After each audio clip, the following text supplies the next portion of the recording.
Les forces spéciales sont des unités d'exception de l'armée. Souvent, ces unités-là ne sont composées que de quelques centaines d'opérateurs qui ont réussi à franchir des obstacles physiques et psychologiques extrêmement difficiles. Ces opérateurs sont exceptionnels parce qu'ils représentent l'exception de ceux qui ont réussi à franchir des mois et des mois de formation super intensive. Mais alors pourquoi ? Pourquoi est-ce qu'ils ont réussi là où beaucoup d'autres ont échoué ? Est-ce qu'ils ont un secret ? Est-ce qu'il y a un secret entre les forces spéciales qui leur permet de traverser leur formation et de traverser des missions qui sont extrêmement difficiles ? En effet, il existe un principe psychologique que respectent toutes ces forces spéciales et ça les rend inarrêtables. Mais je ne vais pas te parler de la discipline ou de la détermination, c'est un principe psychologique qui est beaucoup plus profond et beaucoup plus puissant. Avant toute chose, il faut quand même rappeler que les forces spéciales sont l'ultima ratio, le dernier recours d'une armée. En soi, on pourrait les définir comme lorsque un pays rentre en conflit, lorsqu'il a un problème, il va faire appel à l'armée, et lorsque l'armée va rencontrer un problème, elle va faire appel aux forces spéciales. Pour se rendre compte du niveau d'élitisme, j'aimerais bien parler des Navy Seals, d'une de leurs missions les plus symboliques qui a été la traque du terroriste le plus recherché du monde. En 2010, après plus d'une décennie de traque permanente, la CIA parvient enfin à localiser le terroriste le plus recherché du monde au Pakistan. De son nom de code Geronimo, c'est le cerveau de l'attentat terroriste le plus sanglant qui ne s'est jamais déroulé sur le sol américain le 11 septembre 2001. Après des mois de préparation super intensive, l'opération Trident de Neptune est enfin enclenchée et elle a pour but l'élimination du terroriste. Le 2 mai 2011 à 1h15 local au Pakistan, 23 des meilleurs Navy Seals au monde appartenant au SEAL Team 6 s'apprêtent à débarquer pour éliminer Oussama Ben Laden. Ils sont que 23 et ils se voient confier la mission la plus importante et la plus mémorable des États-Unis depuis la guerre d'Irak. Cette mission, c'est pas seulement une opération qui leur est confiée, c'est une mission qui a un seul et unique but, la réussite. Le succès qui passe bien au-delà de toute leur vie. Ainsi, durant toute cette opération, ces 23 Navy Seals portent sur leur dos un poids colossal qui est le poids réussite de cette opération. Ainsi, le point commun de toutes ces forces spéciales, ça va être l'obligation de réussite sur toute leur mission. Et il y a un principe qui leur permet de supporter ce poids-là, et ce principe a été très bien mis à l'écrit par Jocko Willink qui a écrit un livre à ce sujet qui s'appelle Responsabilité absolue, donc responsabilité absolue qui est donc ce principe psychologique, et je vous le mets dans la description parce que vraiment c'est un livre exceptionnel que je vous conseille à tous. Jocko Willink était le responsable de l'unité Conure du SEAL Team 3 et il avait pour but de reprendre la ville de Ramadani qui était le bastion des talibans en Irak. Pour illustrer ce principe, je vais te raconter une mission qu'a réalisée Jocko Willink dans laquelle il parle très bien de ce principe de responsabilité absolue. C'était la première grande opération à Ramadani dans le district Malahab, à l'est de la ville. Le chaos était total ce matin-là. Le brouillard entravait la vision des soldats. La fumée des voitures calcinées et la poussière tombant des immeubles bombardés aveuglaient complètement les SEALs et les marines déployés. Le brouillard de guerre embrume l'esprit des soldats. En effet, les informations inexactes se diffusent et les informations importantes se perdent dans le chaos. La confusion s'installe et règne en maître.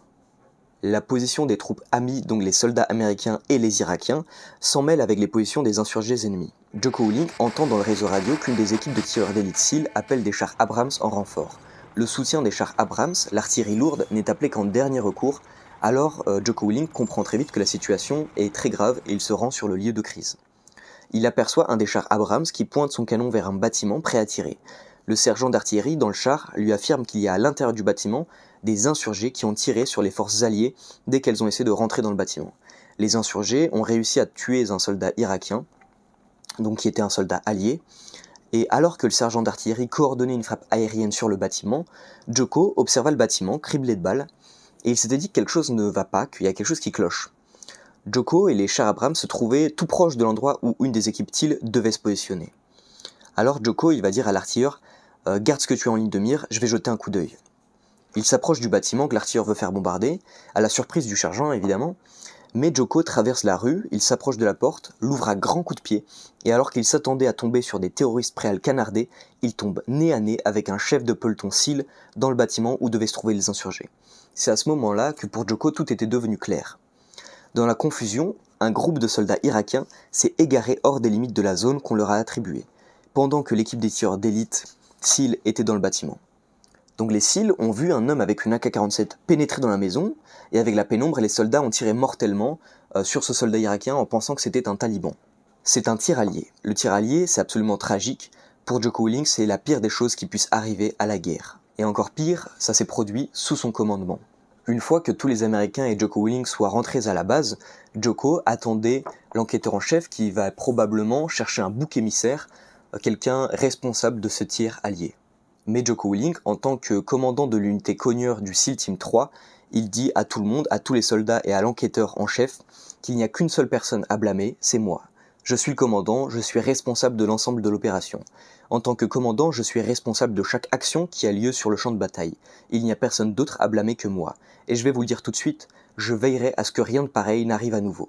Ça, c'est la mentalité d'un commandant d'escadron de Navy SEAL qui a la capacité à mettre son ego de côté, à ne pas chercher de coupable et à prendre la responsabilité, toute la responsabilité à lui seul. Et en plus, c'est également comme ça que Jocko a réussi à garder son commandement qui serait probablement démis s'il avait cherché à blâmer quelqu'un d'autre. Le principe de responsabilité absolue, c'est quelque chose qui est absolument indispensable pour toutes les forces spéciales et leurs commandants. Ce que je trouve génial avec ce livre-là, c'est que Jocko Willink utilise des leçons qu'il a tirées du champ de bataille et il les transpose dans le monde des affaires ou dans la vie civile.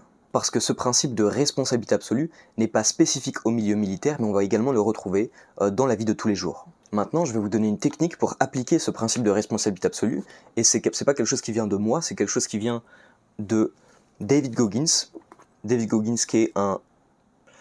je vais pas le présenter, je vais vous montrer une vidéo qu'il présente assez bien. David Goggins, a Navy SEAL, one of the toughest men on the planet. The hardest motherfucker on planet Earth. He's just an absolute savage. The only man in history to complete elite training as a Navy SEAL. U.S. Army Ranger School and the Air Force Tactical Air Controller Training. An ultra-marathon runner, a triathlete. Running 101 miles in 19 hours. He's got world records in pull-ups. For 4,030 pull-ups in just 17 hours. If anybody knows about pain, it's David Goggins.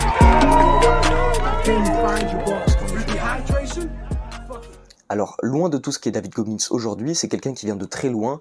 Il vivait dans un des coins les plus pauvres et les plus ruraux des États-Unis. Son père le battait très fréquemment, il a subi beaucoup de racisme, mais il a réussi à sortir de là et à réussir à devenir la personne qu'il est aujourd'hui grâce à la responsabilité absolue. À cette époque, David Goggins se crée énormément d'identités différentes parce qu'il ne savait pas qui il était et il essayait de plaire à tout le monde. Mais il y avait trouvé une parade.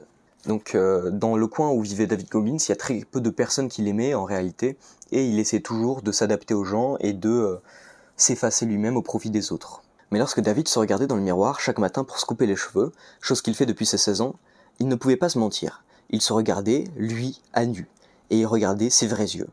Pas lui qui s'inventait une vie, pas lui qui mentait pour plaire à ses amis, mais lui, le vrai lui. Le miroir ne pouvait pas mentir, il lui montrait réellement ce qu'il était, et à quel point il était vulnérable. À chaque fois que David se regardait dans le miroir, il se demandait comment ça se fait que tu es aussi pathétique, comment ça se fait que tu es aussi vulnérable, que tu es autant une merde. Vraiment, il était quelqu'un de très cru avec lui-même, mais c'est notamment grâce à ça que ce miroir a réussi à David Goggins de développer ce principe de responsabilité absolue.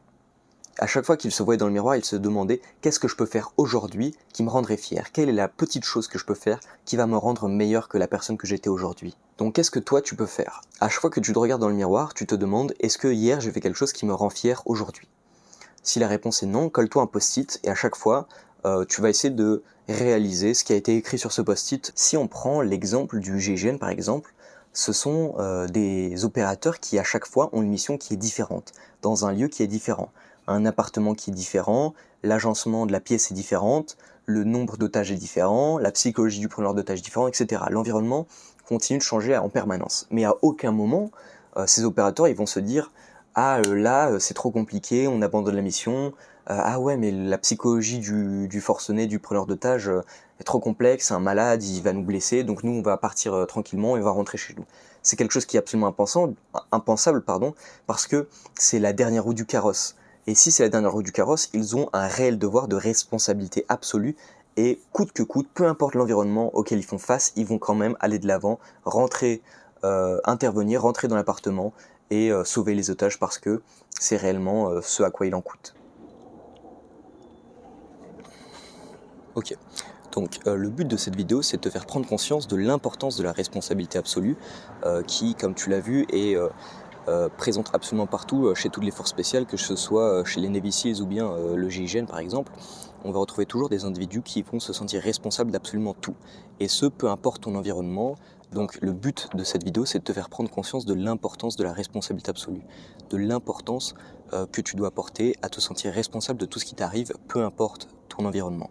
Aujourd'hui en France, on se retrouve avec énormément d'individus qui vont chercher à blâmer leurs proches, leur environnement ou des institutions et qui vont les désigner comme responsables de leur état, ce qui en réalité n'est pas le cas, parce que comme tu le vois chez les forces spéciales, souvent ces personnes-là vont faire face à un environnement qui va être extrêmement rude, à des individus, des terroristes, des ennemis qui sont extrêmement entraînés, extrêmement déterminés. Et peu importe tous ces obstacles, ils vont réussir à les surmonter parce qu'ils vont quand même se considérer comme les seuls responsables de la réussite de cette mission. Et donc, un peu de la même façon que ces forces spéciales, moi ce que je t'invite à faire, c'est de te sentir responsable de ta propre vie et donc d'agir en conséquence, donc de ne surtout pas chercher à blâmer des gens, ta famille, ton environnement, tes amis, l'éducation nationale ou je sais pas quoi, mais toujours te sentir responsable de tout ce qui t'arrive.